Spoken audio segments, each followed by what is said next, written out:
Sauraro sai ku gyara zama tsab domin jin cikakkiyar sabuwar waƙar da wannan fasihin mawaƙin siyasar Najeriya wato Dauda Kahutu Rarara ya yi wa Abba Gida Gida.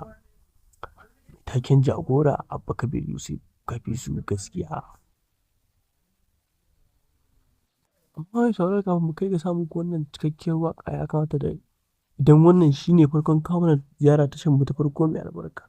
Da ka danna mana subscribe kana ka danna mana alamar ƙararrawar sanarwa domin ta haka ne kaɗai za ka samu shirye-shiryen shirye-shiryenmu da zarar mun ɗora su.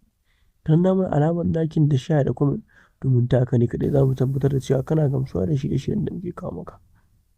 Masu sauraro idan mun manta muna magana ne a cikin sabuwar waƙar da Dauda Kahutu Rarara ya yi wa Abba Gida Gida mai taken Jagora Abba Kabir Yusuf. Ya yi masa waƙar ne don ya ƙara masa ƙarfin gwiwa da ci gaba da ayyukan da yake yi a cikin jihar Kano. Ya yi masa waƙar ne saboda ya ƙara masa ɗimbin masoya da masoyansa da mutane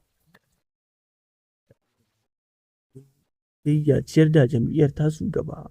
Dama ku kun san waƙar nan ta fasihin nan Dauda Kahutu Rarara tana ɗaya daga cikin waƙoƙin da take ɗaga 'yan siyasa har su kai ga gaci. To ya yi masa waƙar ne don ya taya shi murnar shigowa su jam'iyyar APC.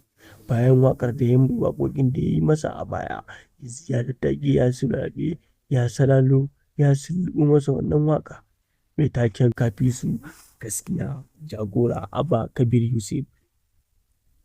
Shi mawaƙin nan Dauda Kahutu Rarara ya yi musu waƙa mai taken Kafi su gaskiya Abba. Waƙar da har yanzu take tashi take trending.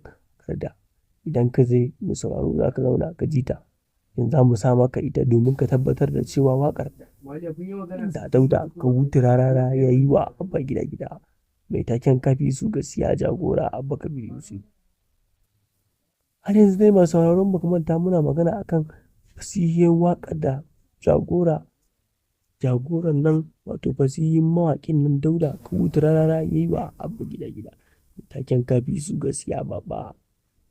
Sauraro magana gaskiya dai waƙar nan dai bai sake ta ba amma dai muna sa rai insha Allah.